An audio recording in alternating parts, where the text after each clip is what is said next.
আসসালামু আলাইকুম। সবাই কেমন আছেন? আশা করছি আল্লাহর রহমতে সবাই সুস্থ আছেন, ভালো আছেন। আলহামদুলিল্লাহ, আমরাও ভালো আছি। আরও একটি নতুন ভিডিও দেখার জন্য আপনাদের সবাইকে আমন্ত্রণ জানাচ্ছি। আশা করছি আমার আজকের ভিডিওটি আপনাদের কাছে খুব ভালো লাগবে। ভিডিও শুরুতে একটা লাইক চেয়ে নিচ্ছি। আশা করছি একটা লাইক দিয়ে পুরো ভিডিওটা কন্টিনিউ করবেন।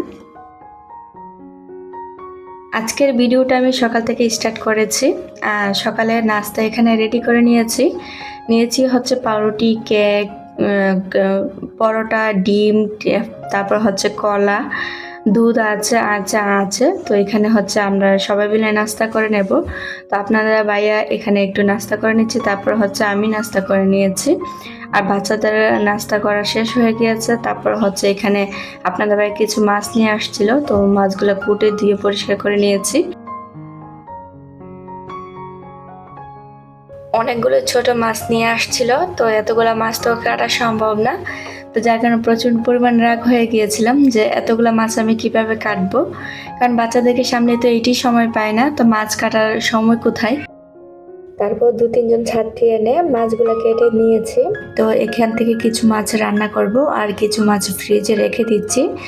তো নিয়েছিল হচ্ছে চান্দা মাছ আর হচ্ছে ট্যাংরা মাছ। তো ট্যাংরা মাছগুলো অর্ধেক রান্না করব আর অর্ধেক হচ্ছে বক্সে করে রেখে দিচ্ছি। আমি সবসময় মাছ বক্সে করে রেখে দিই। এই তো বক্সের ভিতরে মাছগুলো রেখে দিয়েছি। এখন হচ্ছে ফ্রিজে রেখে দেব আর দুপুরে রান্নার প্রিপারেশন নেব। দুপুরে রান্নার জন্য এখানে লাল শাক এনেছিল, তো সেগুলো কেটে রেখেছিলাম। তো এখানে হচ্ছে এগুলোকে ভালো করে ধুয়ে নেব আর এখানে হচ্ছে 10 মিনিটের মধ্যে ভিজিয়ে রেখে দেব। তারপর হচ্ছে এগুলোকে একটু ভালো করে ধুয়ে নেব। তা না হলে না এগুলোর মধ্যে প্রচুর পরিমাণ বালু থাকে, তখন পরে খেতে একদমই ভালো লাগে না। তো এই তো আমি বেশি করে পানি ভরে নিয়েছি বেসিংয়ে। এখন হচ্ছে শাকগুলোকে ভালো করে ধুয়ে নেব।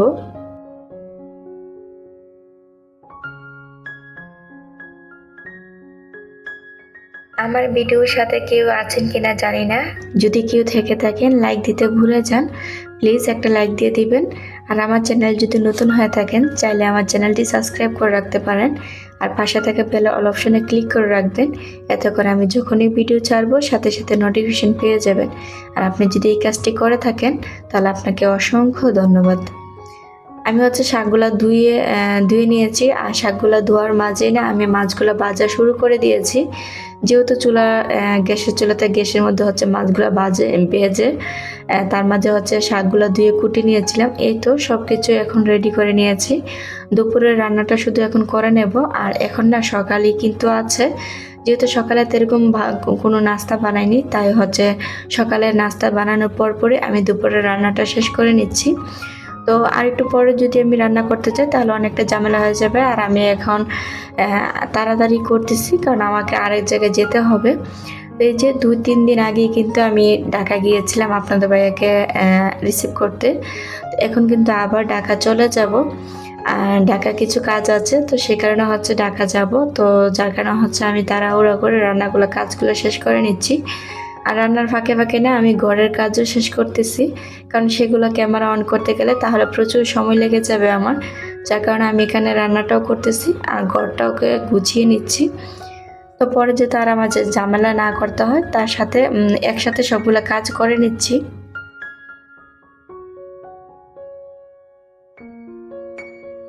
আজকে রান্না করতেছি হচ্ছে বেগুন দিয়ে ট্যাংরা মাছ রান্না করছি আর এখানে হচ্ছে পেঁয়াজ দিয়ে টমেটো দিয়ে চান্দা মাছগুলো গুঁড়া করতেছি। তো এই খাবারগুলো না আমার হাজব্যান্ড খুবই পছন্দ করে। আর যারা বাহির দেশে থাকে তারা কম বেশি সবাই কিন্তু এইসব ধরনের খাবার পছন্দ করে, কারণ ওই দেশে বেশিরভাগই মানুষ মাছ মাংস খেয়ে থাকে। তো যার কারণে গুঁড়া মাছগুলো খুবই পছন্দ করে। ছোট মাছগুলো খেতে এমনিতেও খুব ভালো লাগে। তো ফাইনালি আমার হচ্ছে রান্নাগুলো শেষ হয়ে গিয়েছে। তারপর হচ্ছে লাস্টে হচ্ছে কিছু কাঁচামরিচ আর ধনিয়া পাতা দিয়ে দিয়েছি। আমি না কেন জানি তরকারিতে কাঁচামরিচটা আস্তা দিলে আমার কাছে ভালো লাগে, আর কেটে দিলে না প্রচুর পরিমাণ জাল হয়ে যায়। পরে যখন তরকারিটা জাল করি তখন অনেকটা জাল লাগে, যার কারণে আমি হচ্ছে কাঁচামরিচগুলো আস্ত দিয়ে থাকি। আমার সব তরকারিতে দেখবেন কাঁচামরিচ আমি আস্ত দিয়ে থাকি। এই তো এটার মধ্যে হচ্ছে আমি ধনিয়া পাতা দিয়ে তারপর হচ্ছে তরকারিটা নামিয়ে নিয়েছি। দুটোটা তরকারি হয়ে গিয়েছে আমার। তো আমি হচ্ছে তরকারিগুলো বাটিতে রেখে দিচ্ছি।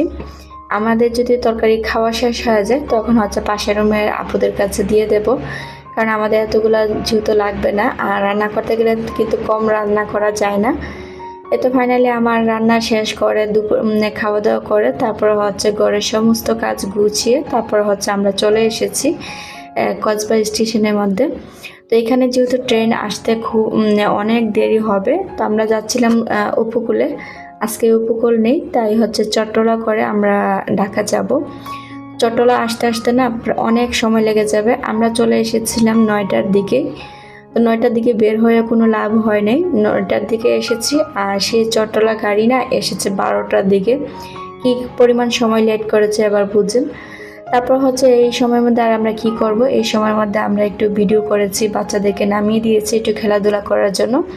ওরা ওদের মতো খেলাধুলা করে নিয়েছে। তারপর হচ্ছে ট্রেন চলে এসেছে, আমরা ট্রেনেতে বসে গিয়েছি। আর কি যে একটা কষ্টের মধ্যে ছিলাম বলার বাইরে। তো এই যে উঠেছিলাম এসির ডাব্বাতে, কিন্তু পরে দেখি যে এসি নষ্ট হয়ে গিয়েছে। আর কি যে পরিমাণ গরম ছিল ট্রেনের ভিতরে, আর মানুষের গরম কিন্তু খুব খারাপ লাগে। তো আজকের মতো ভিডিওটা এখানেই শেষ করে দিই। আবার দেখা হবে নতুন কোনো ভিডিওতে। সবাই ভালো থাকবেন, সুস্থ থাকবেন। আল্লাহ হাফেজ, আসসালামু আলাইকুম।